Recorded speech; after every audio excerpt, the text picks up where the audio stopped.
sudah jelaskan kepada Anda mengenai kurva belajar yang harus dilalui oleh seorang wirausaha, seorang entrepreneur. Kemudian juga saya sudah jelaskan mengenai kemampuan membaca dan belajar. Seorang entrepreneur itu adalah seorang pembelajar, dia belajar dalam kehidupan.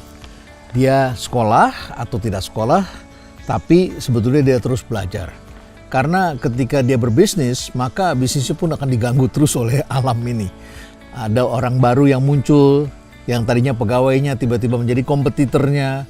Ada orang lain yang memperbaharui industrinya. Ada orang lain yang mengambil customernya. Ada orang-orang yang sudah tidak menyukai teknologi yang Anda gunakan sehingga Anda harus mengembangkan teknologi baru. Ada modal dengan biaya yang lebih murah yang tersedia di dunia ini. Ada teknik-teknik manajemen baru, ada teknik pengoperasian baru, dan sebagainya. Sehingga Anda memang harus belajar terus-menerus. Dan bisnis yang bagus itu adalah bisnis yang dinamis, bukan yang statik. Kalau Anda berhasil hari ini, bukan berarti dia akan berhasil selama-lamanya. Apapun yang Anda kembangkan itu maju, sukses, pasti akan mencapai puncaknya. Dan teori siklus mengatakan, siklus itu ada tahap Anda merintis lama sekali, tapi begitu Anda dapat grabnya tiba-tiba naik cepat sekali. Begitu dia naik cepat sekali, dia akan mencapai puncaknya dan dia akan mengalami tahapan saturation. Dia akan berhenti tumbuh, dia akan mengalami penuaan, setelah itu dia akan perlahan-lahan turun ke bawah. Nah, sebelum turun ke bawah ini Anda harus rubah. Anda harus melompat ke kurva kedua, the second curve. Jadi melompat ke kurva kedua ini adalah sebuah langkah strategi perubahan. Oleh karena itu saya mengatakan kita harus terus belajar. Dan belajar ini banyak sekali jenisnya. Misalnya belajar sesuatu yang belum ada. Itu namanya belajar abstraksi. Anda mengembangkan kemampuan berpikir abstrak, Anda berpikir kreatif, Anda tidak punya beban, tetapi Anda mencari cara dari sesuatu yang belum Anda jalani. Kadang-kadang juga tidak realistis, karena dunia yang belum Anda geluti dengan dunia setelah Anda masuki bisa berbeda sama sekali. Bisa berbeda sama sekali. Produk yang Anda survei, mereka mengatakan tidak dibutuhkan. Ternyata begitu produknya sudah ada, meledak. Itu sudah dialami dulu oleh pembuat mesin fotokopi, Xerox. Xerox itu ketika menemukan mesin fotokopi, dia menawarkan kepada beberapa pemodal karena dia memerlukan modal yang sangat besar.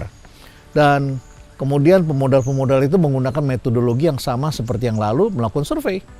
Mereka pikir ini bisa disurvei seperti kuliner.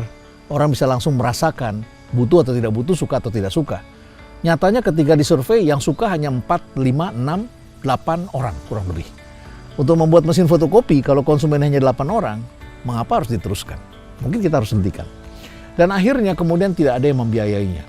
Tapi ketika Xerox kemudian menjual rumahnya, menjual segala sesuatu yang dia miliki sebagai aset dan dia mulai sendiri, ternyata meledaklah permintaan. Konsumen, orang baru tahu manfaat dan rasanya setelah orang lain memilikinya. Ada kalanya orang baru merasa ingin memiliki setelah orang lain membicarakannya. Perhatikan apa yang dialami belum lama ini.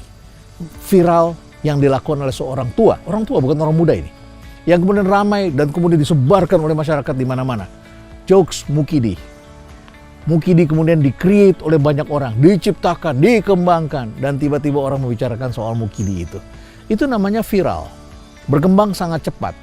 Dan mengapa bisa demikian? Jawabnya adalah karena dia masuk pada saat yang tepat dan kemudian menggunakan istilah-istilah yang tepat. Jadi kita semua memang mengalami situasi yang berbeda. Sebagai penulis, kadang-kadang saya juga tidak punya waktu untuk menulis tapi sudah terikat dengan deadline. Setiap hari Senin saya harus menulis di koran A. Setiap hari Rabu saya harus tulis di koran B. Setiap hari apa saya harus menulis di tempat yang lain. Ada kalanya saya menulis di pesawat terbang, ada kalanya saya menulis di taman, ada kalanya saya menulis di bangku kelas. Pada saat mahasiswa saya sedang diskusi, saya punya waktu sebentar, saya dapat 1-2 paragraf. Ada kalanya saya menulis di tengah keramaian, karena saya harus terus menulis. Yang menarik perhatian saya, ada kalanya tulisan yang saya anggap tidak baik, itu malah meledak. Saya tentu bertanya, apa sebabnya sebuah tulisan bisa meledak dan diviral demikian banyak orang? Jawabnya adalah karena kita masuk pada waktu yang tepat. Dan ketika kemudian kita perpanjang tulisan itu minggu besoknya dengan topik yang kurang lebih sama, kita perdalam, ternyata tidak meledak. Aneh bukan?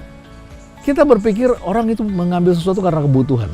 Tetapi juga ada masalah yang disebut momentum, ada masalah emosi, ada masalah kebutuhan, dan ada sesuatu yang tiba-tiba celing, aha moment di kepala manusia.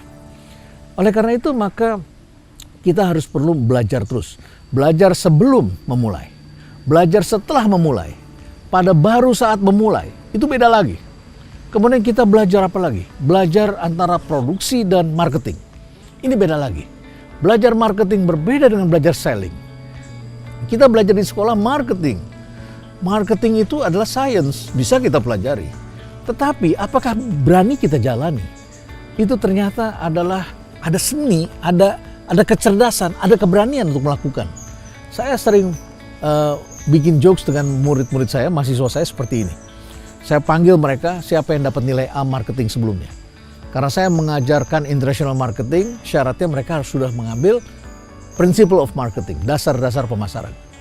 Saya minta mereka yang nilainya A maju ke depan.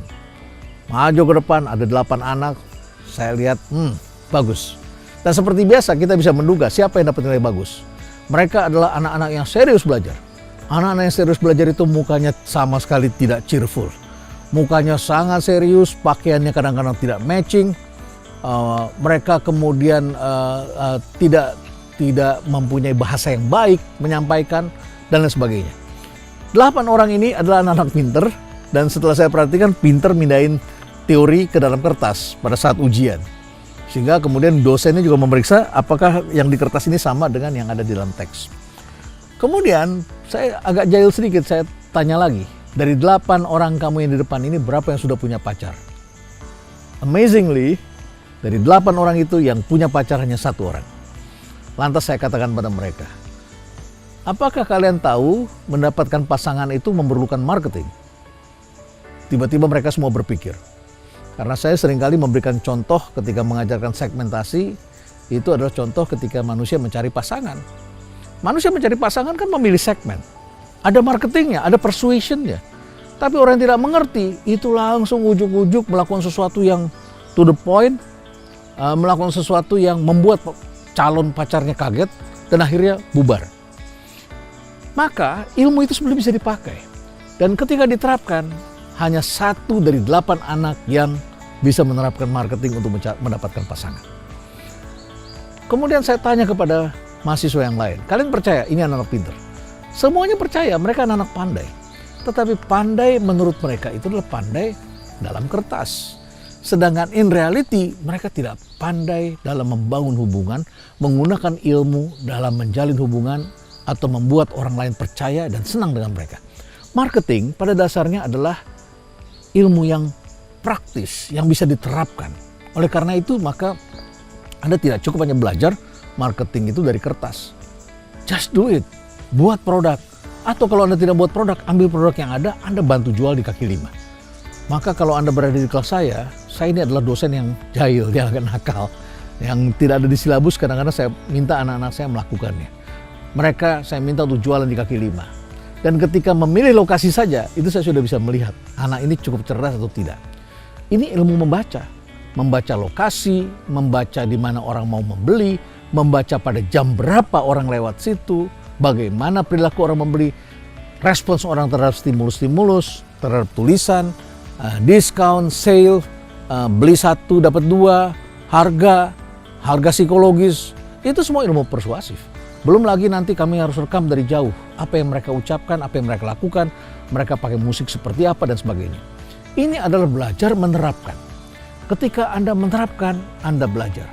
Kemudian selain itu Anda juga belajar tentang finance, tentang keuangan. Bagaimana Anda membuat agar Anda patuh terhadap pajak? Bagaimana Anda membuat agar Anda bisa menjalankan dengan modal dengan biaya yang rendah, efisien? Bagaimana melakukan leveraging terhadap modal yang ada? Sehingga Anda tidak selalu harus menggunakan modal Anda sendiri.